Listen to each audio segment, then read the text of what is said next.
താലിയോഗം ഭാഗം 7. കൊതിയായതുകൊണ്ടാണ് എന്റെ നന്ദ. അർജുൻ അവളുടെ ചെവിക്കരിയിൽ പതുക്കെ ചുണ്ടുകൾ ചേർത്ത് പറഞ്ഞു. അവന്റെ ചൂടേറിയ ശ്വാസം കഴുത്തിൽ തട്ടിയതും നന്ദിതയുടെ കണ്ണുകൾ അടഞ്ഞു. അവളുടെ വിരലുകൾ അവന്റെ കൈകളിൽ മുറുകി. അപ്പോഴായിരുന്നു ബെഡിൽ കിടന്നിരുന്ന ഫോൺ പെട്ടെന്ന് റിങ് ചെയ്തത്. ആ ശബ്ദം ഇരുവരെയും ആ നിമിഷത്തിൽ നിന്നും തിരികെ കൊണ്ടുവന്നു. നന്ദിത പതുക്കെ കണ്ണുകൾ തുറന്ന് അർജുനെ നോക്കി. വീടാച്ചുവേട്ടാ, ഞാൻ ഫോൺ എടുക്കട്ടെ? അവൾ നാണത്തോടെയും ശ്വാസം മുട്ടിയ ശബ്ദത്തോടെയും പറഞ്ഞു. അർജുൻ ചെറുതായി ഒന്ന് ചിരിച്ചു. ഇങ്ങനെ പോയി എടുത്താൽ മതി. അവൻ അവളുടെ അരയിൽ കൈകൾ കൂടുതൽ മുറുക്കിക്കൊണ്ട് പറഞ്ഞു. അച്ചുവേട്ടാ. അവൾ ചിണുങ്ങിയതും അവൻ വീണ്ടും ചിരിച്ചു.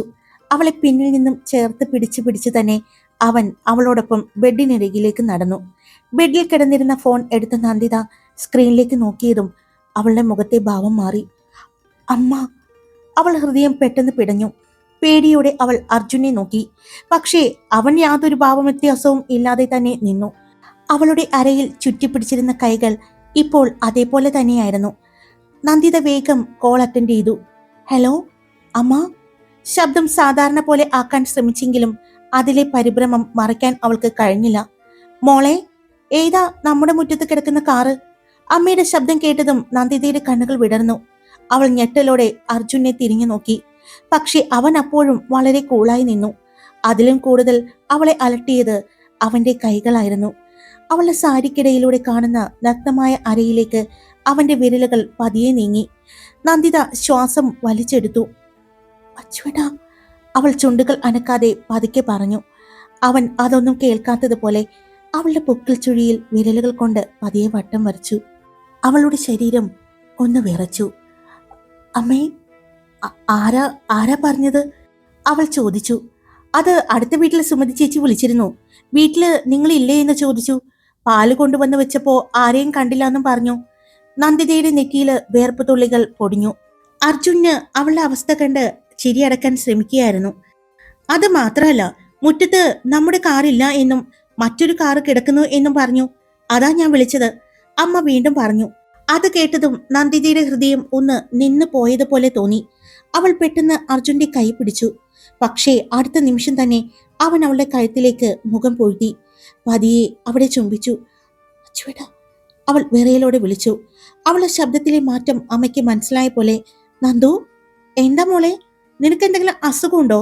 അമ്മയുടെ ശബ്ദത്തില് ആശങ്ക നിറഞ്ഞിരുന്നു. അതുകൂടി കേട്ടതും നന്ദിത കണ്ണുകൾ മുറുക്കി അടച്ചു. അമ്മയോട് എന്ത് പറയണമെന്നറിയാതെ അവൾ ടെൻഷനിലായി. ഒരു ഭാഗത്ത് അമ്മയുടെ ചോദ്യങ്ങൾ, മറ്റൊരു ഭാഗത്ത് പിന്നിൽ നിന്ന് തന്നെ ഭ്രാന്ത് പിടിപ്പിക്കുന്ന പോലെ ചേർത്ത് പിടിച്ചു നിൽക്കുന്ന അർജുൻ. അവന്റെ വിരലുകൾ ഇപ്പോഴും അവളുടെ അരയിലൂടെ അലഞ്ഞു നടക്കുകയായിരുന്നു. നന്ദു! അമ്മയുടെ വിളി വീണ്ടും ചെവിയിൽ പതിഞ്ഞതും അവളൊന്ന് ഞെട്ടി. പെട്ടെന്ന് അവൾ, അത് അമ്മേ, ഇന്നലെ ഹോസ്പിറ്റലിൽ നിന്നും വരുന്ന വഴിക്ക് എന്റെ വണ്ടി കംപ്ലൈന്റ് ആയി. അവൾ പറഞ്ഞുകൊണ്ടിരിക്കുമ്പോഴും അർജുൻ അവളുടെ കഴുത്തിൽ മുഖം ചേർത്ത് നിൽക്കുകയായിരുന്നു. അവൾ കൈകൾ കൊണ്ട് അവന്റെ തലമുടിയിൽ പിടിച്ചു വലിച്ച് അവന്റെ മുഖം അവളുടെ കഴുത്തിൽ നിന്നും മാറ്റാൻ ശ്രമിച്ചു. പക്ഷേ അവൻ അതൊന്നും കാര്യമാക്കാത്തതുപോലെ വീണ്ടും അവളുടെ കഴുത്തിലേക്ക് മുഖം കൊണ്ടുവന്ന് ചുംബിച്ചുകൊണ്ടിരുന്നു. നന്ദിത ശ്വാസം ആഞ്ഞു വലിച്ചുകൊണ്ട്, ഞാൻ അപ്പോൾ തന്നെ ശാലിനി വിളിച്ചിരുന്നു. അവളാണ് വന്ന് എന്നെ കൊണ്ടുവന്നത്. അവളിവിടെ ഉണ്ട്. അവൾ എങ്ങനെയൊക്കെയോ പറഞ്ഞൊപ്പിച്ചു. ആണോ? ശാലിനി മോള് അവിടെയുണ്ടോ? അമ്മയുടെ ശബ്ദത്തിലെ ആശ്വാസം അവൾക്ക് തിരിച്ചറിയാൻ സാധിച്ചു. ഞാൻ പെട്ടെന്ന് പേടിച്ചുപോയി. വീട്ടില് ആരുമില്ലേ എന്ന് ചോദിച്ചപ്പോ മോൾ എവിടെ പോയി എന്നോർത്ത് ഞാൻ പേടിച്ചു. നന്ദിത ഒരു ദീർഘനിശ്വാസം വിട്ടു. അവൾ തല ചെറുതായി തിരിച്ച് അർജുനെ നോക്കി.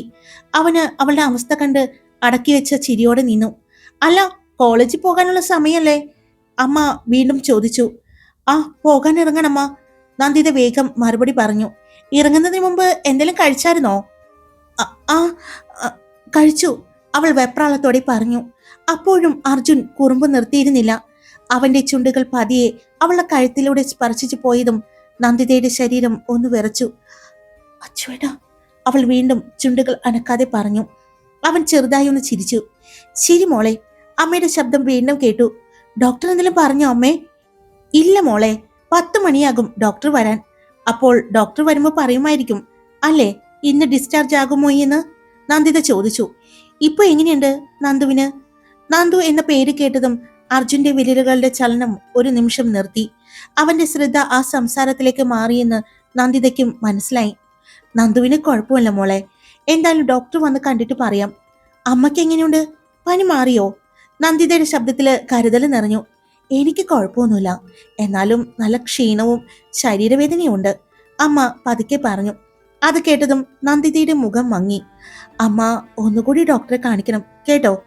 ഞാൻ പറ്റുമെങ്കിൽ ഇന്ന് കോളേജ് കഴിഞ്ഞ് ഹോസ്പിറ്റലിലേക്ക് വരാം, അവൾ സ്നേഹത്തോടെ തന്നെ പറഞ്ഞു.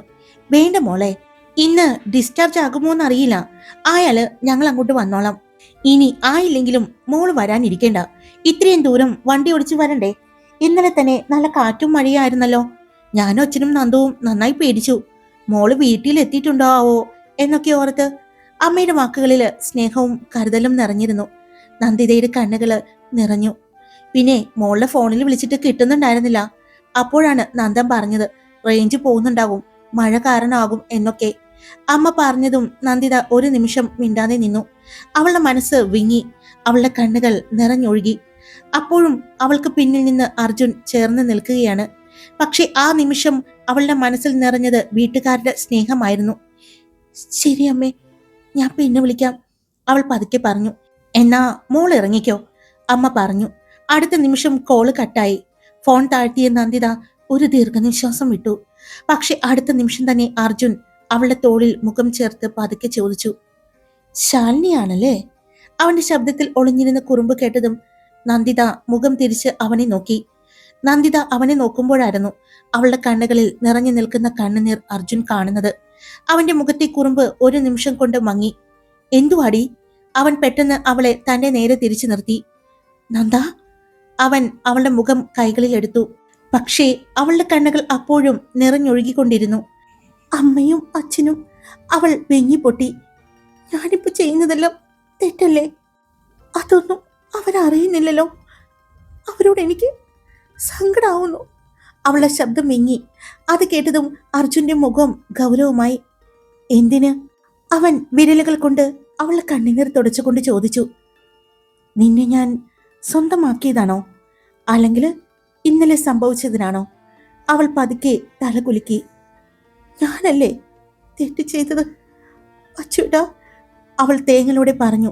അവർക്ക് എന്നോടുള്ള വിശ്വാസമല്ലേ ഞാൻ തകർത്തത്? അത് പറഞ്ഞുകൊണ്ടവൾ കരഞ്ഞ് അവന്റെ നെഞ്ചിലേക്ക് വീണു. അർജുൻ അവളെ മുറുകെ ചേർത്ത് പിടിച്ചു. അവന്റെ കൈകൾ അവളുടെ പുറത്ത് പതിയെ തലോടി. നന്ദ, ഞാൻ പറയുന്നത് കേൾക്ക്. അവന്റെ ശബ്ദം വളരെ ശാന്തമായിരുന്നു. ഇത് തെറ്റാണോ എന്ന് ചോദിച്ചാൽ എനിക്കറിയില്ല. അവൻ അത് പറഞ്ഞതും അവൾ അവന്റെ നെഞ്ചിൽ നിന്നും മുഖമുയർത്തി അവനെ നോക്കി. പക്ഷേ നമ്മൾ പരസ്പരം സ്നേഹിക്കുന്നത് തെറ്റല്ല. ഞാൻ നിന്നെ സ്നേഹിക്കുന്നതും നീ എന്നെ സ്നേഹിക്കാൻ തുടങ്ങിയതും നമ്മളിങ്ങനെ ഒരുമിച്ച് നിൽക്കുന്നതും ഞാൻ നിന്നെ സ്വന്തമാക്കിയതും. അവൻ അവളുടെ കണ്ണുകളിലേക്ക് നോക്കി. അതൊന്നും തെറ്റല്ല നന്ദ. അവളുടെ കണ്ണുകൾ വീണ്ടും നിറഞ്ഞു. സ്നേഹിക്കുന്നവരുടെ ഇടയിൽ ഉണ്ടാകുന്ന കാര്യങ്ങളാണ് ഇതെല്ലാം. അവൻ ഒരു നിമിഷം നിശബ്ദമായി. പക്ഷേ വിവാഹം കഴിയാതെ ഇങ്ങനെ ആയത് അതിന് ലോകം തെറ്റെന്ന് പറയും. പക്ഷേ എനിക്ക് അങ്ങനെ പറയാൻ പറ്റില്ല പെണ്ണെ. ഞാൻ പറഞ്ഞില്ലേ, ഈ നിമിഷം തന്നെ നിന്നെ വിവാഹം കഴിക്കാൻ ഞാൻ തയ്യാറാണ്. അവന്റെ ശബ്ദത്തിൽ അത്രയും ഉറപ്പുണ്ടായിരുന്നു. എന്റെ ഭാര്യയായി എന്റെ വീട്ടിലേക്ക് നിന്നെ കൊണ്ടുപോകാൻ ഞാൻ തയ്യാറാണ്, അവൻ അവളുടെ നെറ്റിയിൽ ചുംബിച്ചുകൊണ്ട് പറഞ്ഞു. പക്ഷേ നീ സമ്മതിക്കുന്നില്ലല്ലോ. അവന്റെ ആ ദയനീയമായ ചോദ്യം കേട്ട് നന്ദിതയുടെ ഹൃദയം വേദനിച്ചു. അവൾ എന്തോ പറയാൻ വന്നതും ഇപ്പൊ നീ ഇതിന് മറുപടി പറയണ്ട, അവൻ പറഞ്ഞു. നീ പറയുന്നതിലും കാര്യമുണ്ടെന്ന് എനിക്കറിയാം, നീ ചിന്തിക്കുന്നതും ശരിയാണെന്ന് എനിക്കറിയാം. അവൻ അവളെ ചേർത്ത് പിടിച്ചുകൊണ്ട് ബെഡിലേക്ക് ഇരുത്തി. പിന്നെ അവളുടെ അരികിൽ ഇരുന്നു. പതുക്കെ പറഞ്ഞു, എനിക്കിതൊന്നും അറിയില്ലായിരുന്നു നന്ദ. ഇതുപോലൊരു ഫീലിംഗ് ഒന്നും എനിക്കില്ലായിരുന്നു ആരോടും. നമുക്കിടയിൽ അങ്ങനൊരു സംഭവം നടക്കുന്നത് വരെ എനിക്ക് തോന്നിയിട്ടില്ല. ജീവിതത്തിൽ ആദ്യമായിട്ടാണ് ഇങ്ങനൊരു ഫീലിംഗ്. എൻ്റെ അച്ഛനും അമ്മയും ഞങ്ങളെ വിട്ടുപോയപ്പോൾ എനിക്ക് ഒരുപാട് പ്രായമൊന്നും ആയിട്ടില്ല. നന്ദിത അവനെ നോക്കി. ആനന്ദിക, എൻ്റെ അനിയത്തി. അവളന്ന് വളരെ ചെറുതായിരുന്നു. ഒരുപാട് സ്വത്തുക്കളുണ്ടായിരുന്നു. ബന്ധുക്കളൊക്കെ ചുറ്റും ഉണ്ടായിരുന്നു. പക്ഷേ അവരെല്ലാവരും ഞങ്ങൾക്ക് ചുറ്റും നിന്നത് ഞങ്ങൾക്ക് വേണ്ടിയല്ലെന്ന് എനിക്ക് അന്നേ മനസ്സിലായിരുന്നു. അവൻ ചെറുതായി ഒന്ന് ചിരിച്ചു. ആ ചിരിയിൽ വേദന മാത്രമേ ഉണ്ടായിരുന്നുള്ളൂ. അച്ഛൻ്റെയും അമ്മയുടെയും മരണം എനിക്കൊരിക്കലും സാധാരണ അപകടമായി തോന്നിയിട്ടില്ല. അത് തെളിയണമെങ്കിൽ എനിക്ക് നന്നായി പഠിക്കണമായിരുന്നു. നല്ല ജോലി നേടാനായിരുന്നു. അവിടെയാണ് ഞാൻ തീരുമാനിച്ചത് എനിക്കൊരു വക്കീലാകണമെന്ന്. അതെന്റെ ഇഷ്ടമായിരുന്നു. മുന്നേ ഞാനത് അച്ഛനോട് പറഞ്ഞിട്ടുമുണ്ട്. പക്ഷേ അവരുടെ മരണത്തിന് പിന്നിൽ സത്യം കണ്ടെത്തണം എന്ന് തോന്നിയപ്പോ നിയമം തന്നെയായിരുന്നു എന്റെ വഴി. നന്ദിത അവന്റെ കയ്യിൽ തന്റെ വിരലുകൾ കോർത്തു പിടിച്ചു. അവൻ ചെറിയൊരു പുഞ്ചിരിയോടെ വീണ്ടും തുടർന്നു. അങ്ങനെ പഠിച്ചു, വക്കീലായി. എന്റെ ആദ്യ കേസ് എന്റെ അച്ഛനെയും അമ്മയും കൊന്നവർക്കെതിരെയായിരുന്നു. അവർക്കുള്ള ശിക്ഷ ഞാൻ വാങ്ങിക്കൊടുത്തു. അവന്റെ ശബ്ദത്തിൽ അത്രയും ദേഷ്യവും പകയും ഉണ്ടായിരുന്നു. അവിടെ നിന്നാണ് ഈ അർജുൻ ദേവരയ്യർ ഈ അഡ്വക്കേറ്റ് എന്ന പേരിലേക്ക് വന്നത്. അവൻ പതുക്കെ ശ്വാസമെടുത്തു. അതിനുശേഷം തിരിഞ്ഞു നോക്കേണ്ടി വന്നിട്ടില്ല. പിന്നെ എന്റെ അനിയത്തി എങ്ങനെയാണെന്ന് നിനക്കറിയാലോ. അത് കേട്ട് നന്ദിത ചെറുതായി ഒന്ന് ചിരിച്ചു. ഓരോ കേസും എടുക്കുമ്പോൾ ഞാൻ പൂർണ്ണമായി പഠിച്ച ശേഷമേ എടുക്കാറുള്ളൂ. പോലീസ് പറഞ്ഞത് കൊണ്ട് മാത്രം ആരെയും വിശ്വസിക്കാറില്ല. ഞാൻ എന്റെ വഴിക്ക് അന്വേഷിക്കും. അങ്ങനെ ജീവിച്ച എനിക്ക് അവൻ അവളുടെ കണ്ണുകളിലേക്ക് നോക്കി. പ്രണയം എന്നൊരു ചിന്ത പോലും ഉണ്ടായിരുന്നില്ല. അപ്പോ എന്റെ മുന്നിലേക്ക് നീ വന്നു, എന്റെ അനിയത്തിക്കെതിരെ ഒരു ആരോപണവുമായിട്ട്. പക്ഷേ നിന്റെ കണ്ണുകളിലും വാക്കുകളിലും അത് കള്ളമല്ലെന്ന് എനിക്ക് മനസ്സിലായിരുന്നു. അതുകൊണ്ടാണ് ഞാൻ അന്വേഷണം തുടങ്ങിയത്. വിക്രമിന്റെയും ഗായത്രിയുടെയും പിന്നാലെ പോയതും എല്ലാം എല്ലാം മനസ്സിലാക്കിയതും. അവൻ ചെറുതായി ഒന്ന് ചിരിച്ചു. അങ്ങനെ ഇരിക്കുമ്പോഴാണ് നീയും ഞാനും തമ്മിലുള്ള ആ ദിവസം സംഭവിച്ചത്. അതിനുശേഷം അവൻ അവളുടെ കൈ പിടിച്ച് തന്റെ നെഞ്ചിൽ വെച്ചു. ഒരു രാത്രി പോലും ഞാൻ സമാധാനമായിട്ട് ഉറങ്ങിയിട്ടില്ല. നന്ദിതയുടെ കണ്ണുകൾ നിറഞ്ഞു. എപ്പോഴും നീയായിരുന്നു മനസ്സിൽ. അതിനെ പ്രണയമെന്ന് വിളിക്കാമോ, ഇഷ്ടമെന്ന് വിളിക്കാമോ, എന്ത് വേണമെങ്കിലും വിളിക്കാം. അവൻ പതുക്കെ അവളെ നെറ്റിയിൽ ചുംബിച്ചു. പക്ഷേ നിന്നെ സ്നേഹിക്കാതിരിക്കാൻ എനിക്ക് പറ്റില്ല. അവന്റെ ശബ്ദം ഒന്ന് വിങ്ങി. അതിനുവേണ്ടി അർജുൻ ദേവരായർ ഏതറ്റം വരെയും പോകും. അതെന്താണെന്നറിയോ? അവൻ അവളുടെ മുഖമുയർത്തി. എന്റെ ജീവിതം ഇനി എത്ര വർഷമുണ്ടെങ്കിലും അതിന്റെ അവസാനം വരെ ഞാൻ കാണുന്നത് നിന്നെയാണ്. നീ ഉറപ്പിച്ചില്ലെങ്കിലും ഞാനത് ഉറപ്പിച്ചതാണ്. മറ്റൊരാൾക്ക് വിട്ടുകൊടുക്കാനല്ല, എന്റെ കൂടെ കൂട്ടാനാണ് ഞാൻ പറയുന്നത്. അവൻ വീണ്ടും അവളെ ചേർത്ത് പിടിച്ചു. ഇപ്പോഴും എപ്പോഴും ഇങ്ങനെ ചേർത്ത് പിടിച്ചിരിക്കുന്നത് പോലും എനിക്ക് ജീവൻ കിട്ടുന്നത് പോലെയാണ്. അവന്റെ ഓരോ വാക്കുകളും നന്ദിതയുടെ മനസ്സിലേക്ക് പതിഞ്ഞു. അവൾക്ക് അവന്റെ സ്നേഹം മനസ്സിലാകുന്നുണ്ടായിരുന്നു. അവന്റെ പ്രണയം, അവന്റെ പേടി, അവന്റെ സ്വന്തമാക്കാനുള്ള ആഗ്രഹം എല്ലാം. പക്ഷേ അമ്മയെയും അച്ഛനെയും നന്ദുവിനെയും ഓർത്തപ്പോൾ അവളുടെ മനസ്സ് വീണ്ടും വിങ്ങി. അത് മനസ്സിലായതുപോലെ അർജുൻ പെട്ടെന്ന് അവളുടെ കവിളിൽ തട്ടി. മതി മതി ആലോചിച്ചു കൂട്ടുന്നത്. എല്ലാം നല്ല രീതിയിൽ തന്നെ നടക്കും. ഇല്ലെങ്കില് നടത്തും ഞാൻ. അവൻ ചിരിച്ചുകൊണ്ട് പറഞ്ഞു. ഇനി ഇങ്ങനെ നിന്നാല് എന്റെ നന്ദ ഭക്ഷണം പോലും കഴിക്കാതെ കോളേജിലേക്ക് പോകേണ്ടി വരും. അർജുൻ കയ്യിലെ വാച്ചിലേക്ക് നോക്കി. വേഗം ഇറങ്ങാം, അവൻ പറഞ്ഞു. പിന്നെ അവളുടെ കൈ പിടിച്ച് എഴുന്നേൽപ്പിച്ചു. അവൾ കണ്ണുനീരിനിടയിലും ചെറുതായി ഒന്ന് ചിരിച്ചു. അവളുടെ മനസ്സിൽ അപ്പോഴും ഭയം ഉണ്ടായിരുന്നു. പക്ഷെ അതിനേക്കാൾ കൂടുതലായി അവനോടുള്ള സ്നേഹവും. രണ്ടുപേരും റെഡിയായി താഴേക്ക് ഇറങ്ങാൻ നിൽക്കുമ്പോഴായിരുന്നു അർജുൻ പെട്ടെന്ന് നന്ദിതയുടെ കൈ പിടിച്ച് അവളെ തന്റെ നെഞ്ചിലേക്ക് വലിച്ചടുപ്പിച്ചത്. അച്ചുവേട്ടാ, അവൾ ചെറുതായി കണ്ണുവിടർത്തി അവനെ നോക്കി. പക്ഷെ അടുത്ത നിമിഷം തന്നെ അവന്റെ ചുണ്ടുകൾ അവളുടെ നെറ്റിയിൽ പതിഞ്ഞിരുന്നു. അവൻ പതുക്കെ അവളുടെ മുഖമുയർത്തി. ഇനി വൈകുന്നേരം അവർ വന്നില്ലെങ്കിൽ അവൻ കുറുമ്പോടെ അവളുടെ കണ്ണുകളിലേക്ക് നോക്കി. ഞാൻ വരും. നിന്റെ വണ്ടി വർക്ക്ഷോപ്പിൽ ഞാൻ എത്തിച്ചോളാം. ശരിയായിട്ട് കിട്ടിയില്ലെങ്കിൽ വൈകിട്ട് ഞാൻ കൊണ്ടുവരാൻ വരാം. അയ്യോ, അത് വേണ്ട, നന്ദിത പെട്ടെന്ന് പറഞ്ഞു. എന്താ വേണ്ടാത്തത്? അവൻ കണ്ണു ചുരുക്കി ചോദിച്ചു. ഞാൻ വന്നോളാം, എന്നെ ശാലിനി കൊണ്ടുവന്ന് ആക്കിക്കൊള്ളും. അവൾ പറഞ്ഞതും അർജുൻ ചെറിയൊരു ചിരിയോടെ അവളെ നോക്കി. ഉറപ്പാണോ? ഉറപ്പ്. അവൾ തലകുലുക്കി. എന്നാ ശരി. അതെ, ഇപ്പൊ എങ്ങനെ പുറത്തേക്ക് ഇറങ്ങുന്നത്? അവൻ ചോദിച്ചു. ഞാനിങ്ങനെ പുറത്തേക്കിറങ്ങിയ നിന്റെ അമ്മയ്ക്ക് ഇവിടെ നിന്ന് റിപ്പോർട്ട് കൊടുക്കാൻ ആരെങ്കിലും ഉണ്ടാവില്ലേ? അത് കേട്ട് നന്ദിത അവനെ ഒന്ന് കൂർപ്പിച്ചു നോക്കി. ഇങ്ങനെ നോക്കണ്ട. അവൻ ചിരിച്ചു. ഞാൻ ആദ്യം കാറിൽ കയറിക്കൊള്ളാം. അതും പറഞ്ഞ് അവൻ മുൻവശത്തെ ഡോറ് തുറന്ന് പുറത്തേക്കിറങ്ങി. വേഗം നടന്ന് കാറിന്റെ ഡ്രൈവിംഗ് സീറ്റിൽ കയറിയിരുന്നു. നന്ദിത കുറച്ചുനേരം അങ്ങനെ തന്നെ നിന്നു. ഹൃദയം ഇപ്പോഴും അസ്വസ്ഥമായിരുന്നു. പക്ഷേ അവനൊപ്പം ചെലവഴിക്കുന്ന ഓരോ നിമിഷവും അവൾക്ക് ഒരുപാട് പ്രിയപ്പെട്ടതായി മാറിയിരുന്നു. അവൾ ബാഗ് എടുത്ത് വേഗം പുറത്തേക്കിറങ്ങി. ചുറ്റും ഒരിക്കൽ കൂടി നോക്കിയതിനു ശേഷം കാറിൽ കയറി. ഡോർ അടഞ്ഞതും അർജുൻ അവളെ നോക്കി ഒന്ന് ചിരിച്ചു. പിന്നെ കാറ് പതിയെ ഗേറ്റ് കടന്ന് പുറത്തേക്ക് നീങ്ങി. കാറ് മുന്നോട്ട് പോകുമ്പോൾ നന്ദിതയുടെ കണ്ണുകൾ അപ്പോഴും ചുറ്റും തിരയുന്നുണ്ടായിരുന്നു. ആരെങ്കിലും കാണുമോ എന്നൊരു ചെറിയ ഭയം അവളെ വിട്ടുമാറിയിരുന്നില്ല. അതൊന്നും ശ്രദ്ധിക്കാത്തതുപോലെ അർജുൻ വളരെ റിലാക്സായി ഡ്രൈവ് ചെയ്തു.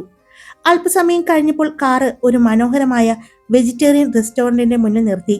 ഇറങ്ങ്, അവൻ പറഞ്ഞതും നന്ദിത അവനെ നോക്കി. ഇവിടെയോ? ആ, അവൻ ചിരിച്ചു. അവൾ ചുറ്റുമൊന്ന് നോക്കി. ആരെങ്കിലും കണ്ടാ? അത് കേട്ട് അർജുൻ ചെറുതായി ചിരിച്ചു. കണ്ടാലെന്താ? അവൻ ചോദിച്ചു. വാ, അവൻ അവളുടെ കയ്യിൽ പിടിച്ചു. നന്ദിത ഒന്നും മടിച്ചെങ്കിലും അവന്റെ കൂടെ അകത്തേക്ക് നടന്നു. രണ്ടുപേരും ഒരു ഫാമിലി റൂമിലേക്ക് കയറി. അവൾ അപ്പോഴും ചുറ്റും നോക്കിക്കൊണ്ടിരിക്കുന്നത് കണ്ടതും അർജുൻ ചിരിച്ചു. ആരെയാ നീ നോക്കുന്നത്? അർജുൻ ചോദിച്ചു. ഒന്നുമില്ല, അവൾ വേഗം പറഞ്ഞു. അവൻ മെനു കാർഡ് എടുത്തു. നിനക്കെന്താ വേണ്ടത്? എന്തായാലും മതി. അവൻ അവളെ നോക്കി. മസാല ദോശ കഴിക്കുമോ? അവൾ ചെറുതായി തലകുലുക്കി. എന്ന 2 മസാല ദോശ. ഓർഡർ പറഞ്ഞ ശേഷം അവൻ മുഴുവൻ സമയം നന്ദിതയെ തന്നെ നോക്കിയിരുന്നു.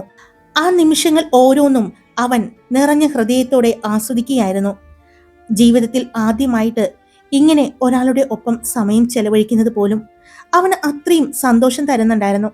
നന്ദിതയ്ക്കും അവനോട് ഇഷ്ടം തോന്നുന്നുണ്ടായിരുന്നു. പക്ഷേ അവൾക്ക് ചെറിയൊരു ഭയം അപ്പോഴും ഉണ്ടായിരുന്നു. അർജുൻ ദേവരയ്യർ കേരളം മുഴുവൻ അറിയപ്പെടുന്ന ഒരു അഡ്വക്കേറ്റാണ്.